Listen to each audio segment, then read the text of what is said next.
Hello বন্ধুরা, চলে এসেছি নতুন আরও একটা রেসিপির সাথে। তোমাদের সবাইকে আমার চ্যানেলে অনেক অনেক স্বাগত।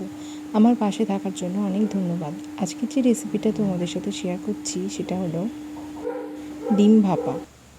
ডিম ভাপা করার জন্য এখানে আমি 4টি মুরগির ডিম নিয়ে নিয়েছি। এবার ডিমটাকে আমি এখন সিদ্ধ করতে বসিয়েছি।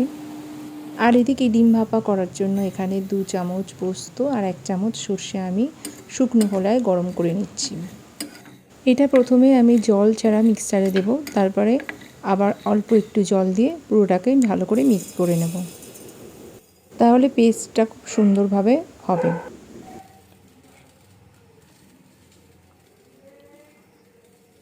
জল দিয়ে মিক্স করার সময় একটা কাঁচা লঙ্কা আমি এর মধ্যে দিয়েছিলাম, সেটা দেখানো হয়নি, তো তোমরা একটা কাঁচা লঙ্কাও এর মধ্যে দিয়ে দিতে পারো। দেখো খুব সুন্দর একটা পেস্ট হয়ে গেছে। এবারে যে ডিমগুলো আমি সিদ্ধ করেছি সেগুলো আমি অর্ধেক অর্ধেক করে কেটে রেখে দেবো।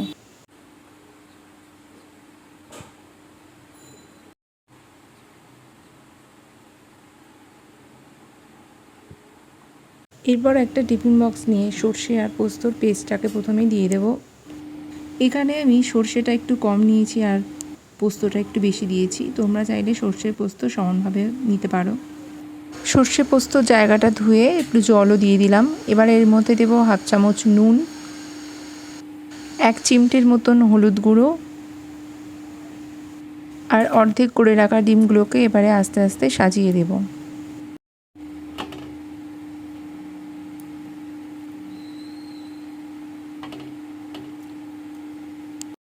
তারপরে উপর থেকে কয়েক চামচ সর্ষের তেল ছড়িয়ে দেব আর দিয়ে দেব 3টে কাঁচা লঙ্কা।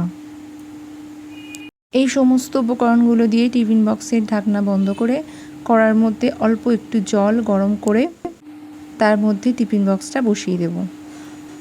মিনিট 20 মতন ভালো করে চাপা দিয়ে ফোটালেই রেডি হয়ে যাবে ডিম ভাপা। গরম গরম ভাতের সাথে বা রুটির সাথে খুব ভালো লাগবে খেতে। আমি যেভাবে দেখালাম তোমরা অবশ্যই একবার এইভাবে তৈরি করে দেখো আর আমাকে কমেন্ট করে জানিও। তাহলে আজকের মতন আসি, টাটা। আবার পরে অন্য কোনো দিন অন্য কোনো রেসিপির সাথে আবার দেখা হবে। সবাই খুব ভালো থাকবেন, সাবধানে থাকবেন। আর আজকের এই রেসিপিটা সবার কেমন লাগলো সেটাও কিন্তু কমেন্ট করে জানাতে ভুলবে না কেউ। আর রেসিপিটা যদি সবার ভালো লেগে থাকে তাহলে লাইক কমেন্ট করে দিও। আমার ভিডিও ভালো লাগলে অবশ্যই চ্যানেলে সাবস্ক্রাইব করে দিও। টাটা।